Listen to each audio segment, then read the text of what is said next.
Hello everyone, this is Father John Wykes, OMV. I'm a priest and a religious with the Oblates of the Virgin Mary. I'm also a filmmaker, which fits in nicely with one of our main apostolates of proclaiming the truth using the mass media. Now you might hear some ambient sound in the background. Well, I thought I'd open the window on purpose to make it a little bit nicer, a little bit different ambience from the other videos. But what you're hearing is Rome of the 21st century in the year 2020. So I thought that'd just be a nice background for a change of pace. Now, I serve as Director of Communications for our congregation, and I live and work here in Rome. And this video is a little addendum to the video series I made called Rome, A History in Images. I hope you liked it. And this particular video is divided into 3 parts, and feel free to go to the description box and click on the part that you would like to see. Part 1 is clarifications. In this part I clarify some sticky or controversial historical points in the series. Part 2 is the making of, and in this part I give some idea on how I made these videos and how I got to all these places, mostly on foot actually, and how COVID-19 played a part in this.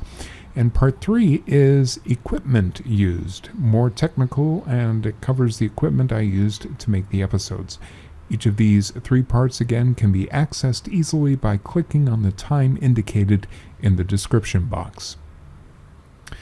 So let's begin with part 1. Just a few things that need some clarification, some things that others have pointed out or that I discovered myself. Episode 1. It occurs to me that I show the hills of Rome only at the beginning of episode 1, and I never show them again. So here they are again, just to give you an idea of what we're looking at. The Tiber River is in the middle. Off to the right are the classic 7 hills of Rome. Now this is where just about all the sites of ancient Rome can be found. A lot of the churches can be found there too. Over on the left, that's the west part of the Tiber River. You can see 2 hills. I live just a bit south of the Janiculum Hill. It's on the Janiculum where you can see these various busts of those who helped to reunify the Italian peninsula.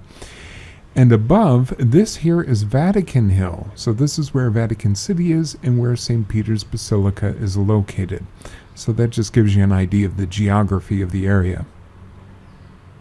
Also in episode 1, I talk about the legend of Romulus and Remus, One viewer noted that I conclude the legend of Romulus and Remus by saying, "That is legend. The facts are more interesting."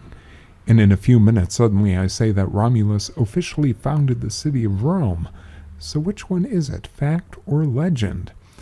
Well, the truth is that we really don't know. Rome's official, in quotes, beginning is in fact 753 BC, with Romulus as the first king of Rome, but it is impossible to say with any certainty if he was an actual living person or not. I suspect, and this is my own personal suspicion, is that Romulus was a living, breathing human being who actually was the first king of Rome, and that the legendary parts of his story came up later. Maybe it was a legend perpetuated by those in power or by his admirers, maybe by Romulus himself. So that's my own personal guess. If you have another, please comment below. Episode 2. Okay, in this episode I talk about the Colosseum. I say that the gladiatorial games ended in 399, and then after that the Colosseum was abandoned and treated like an abandoned building, picked apart for its stones. Well, this is true. It was treated like an abandoned building, and it was picked apart for its stones, but not right away. The fact is that the Colosseum was used immediately after 399. Gladiatorial contests started up again for a couple years, and then were again banned in 401.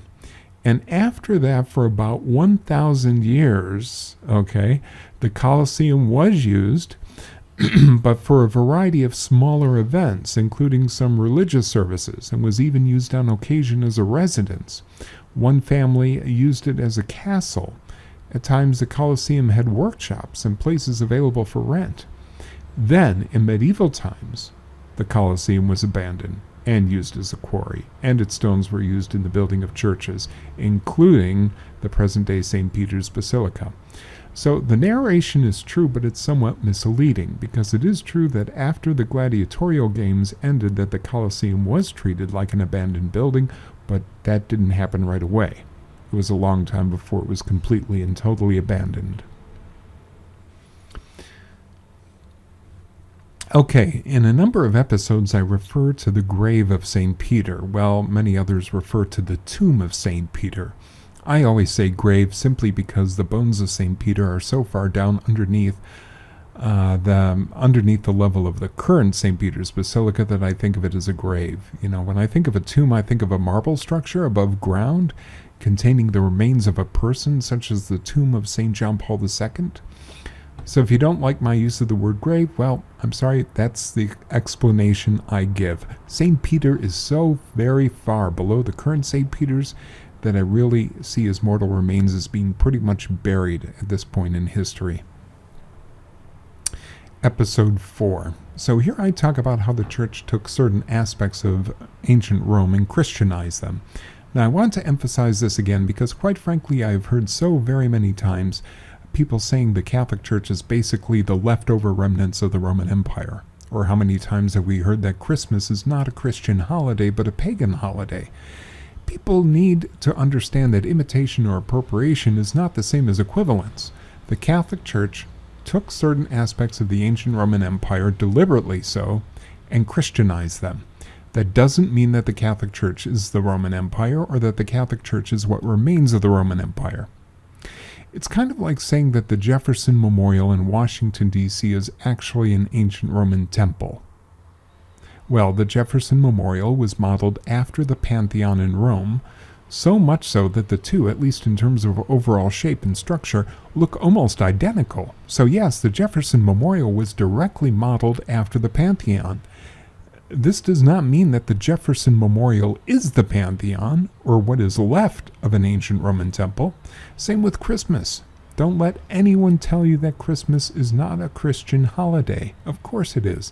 It takes place on December 25th, a date chosen deliberately by early Christians to Christianize what used to be the celebration of Sol Invictus, the sun god of Rome. Yes, Christians deliberately chose December 25th in order to do this, but this does not mean that Christmas is not a Christian holiday. Of course it is. That is why it has the word Christ in its name. Episode 7.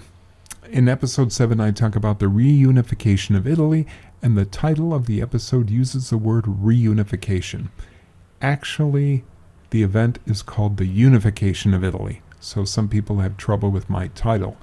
After all, how can Italy be reunified if Italy never existed before? It can't be reunified, only unified.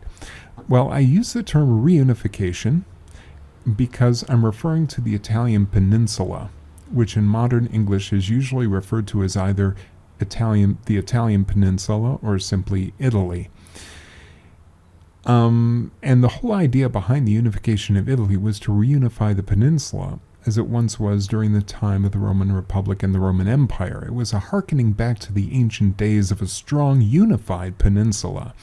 And in fact, this is why Rome was considered such an important part of this process, since it was seen as the de facto capital of the entire peninsula. Also, Italians, when speaking of this event, they don't use the word unification at all. Instead, they call this the Risorgimento. I hope my Italian pronunciation was good. That means the resurgence, which means a rising to life again, a returning to a state of activity, suggesting that something from the past is being recovered or restored or being brought back to life. So I always talk about this as the reunification of Italy and not the unification of Italy, because I'm thinking about how the peninsula was reunified. And by the way, many people in Italy, 19th, 20th centuries, even today, will talk about actually there was no unification because the people had loyalties to the lands they had lost in this new formed kingdom and later on the Republic. So true unification was never fully realized, and a lot of people in Italy even today will talk about that. If you have any thoughts, let me know in the comments below. Making of this video series called Rome: History and Images. First, you might be interested to know that I walked everywhere. except for the churches known as outside the walls. For those few churches, I took the bus, but every other place I visited, I got there by walking from the Janiculum Hill with camera and lenses and water bottle, arriving at my destination, taking pictures and or a video, and then walking all the way back, usually stopping for lunch on the way back. So that's a lot of miles of walking, dozens of miles for sure. I have holes in my shoes to prove it. It was great exercise. And when I got home, I would take a couple hours going through the photos, doing my photo finishing in Corel Paint Shop Pro, and then that would conclude my day off. I did this every time I had a day off for about 1.5 years. Now there are other images that I use, such as illustrations or pictures of coins, and those are public domain images. So those aren't images I created, but the photographs I took myself. And those include the images of the Pope, St. Peter's, all the churches, all the monuments, all the ruins, etc. I also took all the video footage. There's no stock footage I used here, and that includes all the drone footage. I did that myself. I thought I would make a video series on the history of Rome using mostly still photos, but also some video. I naively thought at first that it would be only 2 parts, BC and AD, and I finally realized, well, there's a lot of material here, so I finally settled on 7 parts. The budget for this, it was pretty much non-existent. Why? Well, I already had the equipment I was going to use. This is used for my ministry as Director of Communications. I already lived in Rome. And also I walked almost everywhere, so I wasn't even paying for gas or parking. Very few times I used a bus for the churches called outside the walls. And then even the music, these tracks of license-free music I already had on our hard drives here, and I had them for years. And the more intense and violent music tracks I couldn't use for my other projects for work, so those tracks of violent or intense music, they just sat dormant for years and years on our hard drives here until this History of Rome idea came up. And then I thought, wow, now I can use some of this more intense music that I've had for many years. And it took me a number of hours to decide on exactly what music would go well with which section, and I usually take a long time to choose music very carefully. And how about the time to put all this together? Well, then came COVID-19, and my sincerest condolences, I should say, to all those who lost loved ones during this serious pandemic. It was March of 2020, and I had one last midday meal at a restaurant, and suddenly all the shops and stores start closing around me, and I was walking home, and the Italian army, complete with their automatic weapons, were darting about in their jeeps throughout the streets, and I could tell that something serious was going on. So I went back home, at which time I was told I couldn't leave. None of us could, except for those who had essential things to do, and I wasn't one of those people. So we were completely locked down on our property for the next 55 days. Well, this meant days off had to be spent inside the house, or at least in our yard, and so I used this time to write the script for all 7 episodes of Rome, A History in Images. Okay. So then the script was done. I think it was about 72 pages long, and I revised it. Notice, by the way, that in the script I usually would put things in the present tense, not Caesar was stabbed, but Caesar is stabbed to death. If you're doing a documentary, it's great to use the present tense because it takes the viewer into the action. So notice that everything is, just about everything is in the present tense. Not everything, but most of it. And I did a lot of editing and revising of the script. Then it was time to record the narration. Now I did all of this in one day, on my day off. And I kind of regret this because if you think of all the restarts I had to do and mistakes and do-overs, plus using my voice in a way that is not my normal speaking voice, and speaking that way for about 7 or 8 hours in one day, that was a little bit too much. So I got tired, my throat hurt, and I think my voice starts to sound tired at various moments in the series, and so that would be the reason why. So using that finished narration as my base, kind of, and with music and the stills and video that I took, plus public domain stills, I did all the editing of our video on our video editing computer here in the house. And I did this during my vacation, so that's how I had time to edit. You see, I was going to go back home to the United States for a vacation, but I couldn't. Why? Because of COVID. And so I took those same vacation days here in Rome. And it took me about 20 hours of work to edit each episode. So it was a big project. And then, of course, if you're a filmmaker, you know that you have to keep going over each part. You have to keep revising and trimming and improving and polishing and viewing it again and polishing again and trimming it again and viewing it again and so on. And there was about 4 or 5 different versions of each episode that I did, where I had to keep looking at it and correcting it. And then in terms of historical accuracy, I did a quadruple check. So I did 4 complete run-throughs of each episode. And many times I would find an error or 2 that would need to be corrected. And I also did some technical corrections too. And finally, all the parts were done and in their final form. And then in July, all 7 episodes were uploaded to YouTube, my YouTube channel, FilmFan232, and that's it. And then I did this later on in October, this 8th addendum episode, and uploaded this episode. And so you can ask, what equipment did I use? So for you technical geeks and filmmakers out there, here's some info. The camera I used is the Sony a7R III. That's a great hybrid camera that does both stills and video. I used the Zeiss Bata series of lenses. I also had a zoom lens, Sony, went from 60 to 300. I use a 85mm focal length. It's a great portrait focal length, so I use that for the sculptures most of the time. And then I went with my 18mm wide lens for very wide shots, like the inside of St. Peter's Dome, for example. And the Sony Zoom came in handy for shots of the Pope. And on occasion, I was using the 300mm focal length, and even then, later on in post, I was cropping the image to get even closer.